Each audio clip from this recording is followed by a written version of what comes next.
Bonjour mes chers élèves, comment allez-vous? J'espère que vous allez bien. Bienvenue une autre fois sur ma chaîne YouTube Hajarita Monde. Alors on se retrouve aujourd'hui pour une nouvelle vidéo destinée aux élèves de la troisième année collégiale dans laquelle on va voir un autre modèle de l'examen régional session juin 2021 de la région Lyon-Sark el-Hamra. Mais si vous n'avez pas encore vu les premières vidéos des autres régions, qu'est-ce que vous attendez? Vous trouverez les liens dans la barre de description. Bon, vous êtes prêts? Allons-y!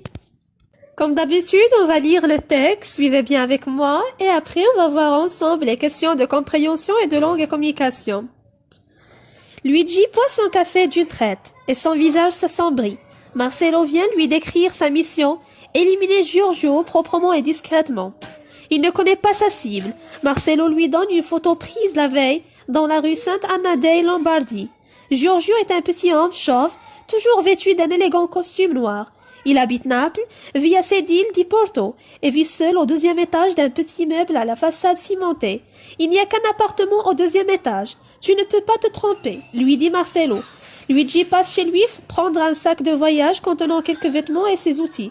Il ne lui faut ensuite que 10 minutes pour arriver sur place et repérer la planque que Marcelo lui a conseillée, l'hôtel Adorni. Il prend une chambre au deuxième, côté rue, face aux fenêtres de l'appartement de Giorgio.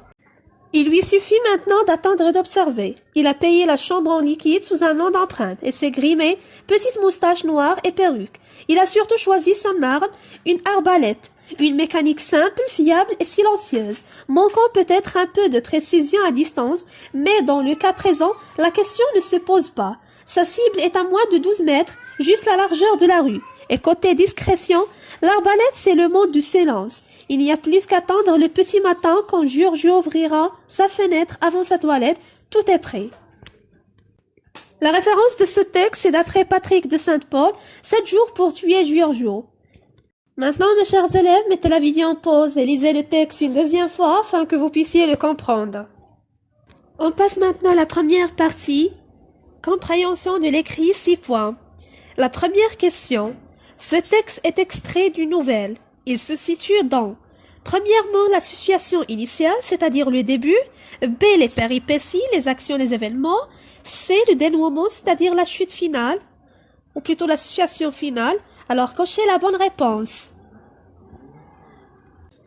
Alors, le texte de base se situe dans A, la situation initiale. La deuxième question. Complète le tableau suivant. Le titre, l'auteur, le genre de nouvelle et le type de texte. Juste une remarque, mes chers élèves, à chaque fois mettez la vidéo en pause et prenez quelques minutes pour répondre aux questions. Bon, le titre, c'est 7 jours pour tuer Giorgio. L'auteur, c'est Patrick de Saint-Paul. Le genre de nouvelle, c'est un récit policier, c'est-à-dire une nouvelle policière. Et le type de texte, c'est un texte narratif. La question numéro 3. A. De quel crime s'agit-il dans le texte? D'après notre lecture, on peut dire qu'il s'agit d'un meurtre ou plutôt d'un assassinat. B. Justifie ta réponse par un terme précis tiré du texte. Ce qui montre qu'il s'agit d'un crime de meurtre, premièrement, le terme éliminer Giorgio, et dans la source, on peut trouver le deuxième terme, tuer Giorgio. 7 jours pour tuer Giorgio. La question numéro 4. Réponds par vrai ou faux. La première phrase. Le criminel connaît sa victime. C'est faux. Il ne connaît pas sa cible. B. Le criminel prend l'hôtel avec un faux nom. Oui, c'est vrai. Il a payé la chambre en liquide sous un nom d'empreinte. C. Le crime va s'effectuer à minuit. La justification. Il n'y a plus qu'à attendre le petit matin quand Giorgio ouvrira sa fenêtre avant sa toilette et tout est prêt. La phrase D. La photo de la cible donnée au criminel est ancienne. C'est faux. Pourquoi? La justification, c'est parce que Marcelo a donné à Luigi la photo de la cible prise juste la veille. Donc elle est encore neuve. La question numéro 5. Quels sont les avantages de l'arme que le criminel va utiliser? Alors l'arme utilisée, c'est une arbalète. Quelles sont ses caractéristiques ou plutôt ses avantages? C'est une mécanique simple, fiable et silencieuse. La question numéro 6. Aimerais-tu lire ce genre de nouvelle? Pourquoi? Alors chacun de vous doit donner son propre point de vue en justifiant. À titre d'exemple, on peut dire « J'aimerais lire ce genre de nouvelle. Pourquoi?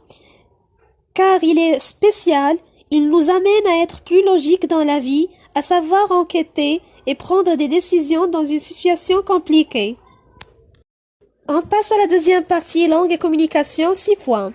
La première question relève dans le texte 2 mots appartenant au champ lexical de l'objectif. C'est-à-dire, à partir du texte, on doit identifier des mots appartenant au champ lexical de l'objectif, c'est-à-dire le but, l'intention, etc. À titre d'exemple, on peut dire mission et cible. La question numéro 2. L'appartement où habite la cible est tellement proche de l'hôtel que le criminel peut exécuter son crime facilement. La proposition soulignée exprime la cause, la manière ou bien la conséquence. Cochez la bonne réponse. Tellement proche de l'hôtel que le criminel peut exécuter son crime, cette proposition exprime la conséquence. Pourquoi l'emploi de l'expression tellement que? La question numéro 3. J'ai les outils nécessaires, je ne dois pas me tromper. Relis ces 2 propositions par quand pour exprimer la cause. Je tiens à vous signaler, mes chers élèves, que l'expression quand doit être toujours en tête de la phrase. Alors on peut dire, comme j'ai les moyens nécessaires, je ne peux pas me tromper. La question numéro 4. Si tu rates ta cible, quitte l'hôtel sans retard. Remplace si par au cas où et réécris la phrase. Au cas où exprime l'éventualité. Cette expression introduit souvent une proposition au conditionnel. On peut dire alors au cas où tu raterais ta cible, quitte l'hôtel sans retard. On a conjugué le verbe rater au conditionnel présent. La question numéro 5. Bien que les conditions soient favorables, l'erreur est probable. Cet énoncé exprime une concession, une condition ou bien une comparaison. Cochez la bonne réponse. Alors cet énoncé exprime une concession. L'emploi de l'expression bien que. La question numéro 6, bien sûr c'est la dernière question dans cette partie de langue et communication. Marcelo a tout donné à Luigi pour ne pas se tromper, mais il veut exprimer une concession concernant les capacités de ce criminel. Que pourrait-il dire? À titre d'exemple, on peut dire « Certes, Luigi est capable d'accomplir cette mission, mais il doit être attentif pour ne pas rater sa cible. » On passe maintenant à la troisième partie, la production écrite 8 points. Je lis le sujet. De sa chambre, le criminel Luigi surveille une fenêtre de l'appartement où habite sa cible Giorgio. Soudain, une lumière s'allume. Imagine la suite de ce récit en racontant comment le criminel a commis son crime. Lors de la correction, on prendra en considération les aspects suivants. Premièrement, le respect de la consigne, rédaction d'un texte narratif 1 point. Organisation et progression cohérente du récit produit 3 points.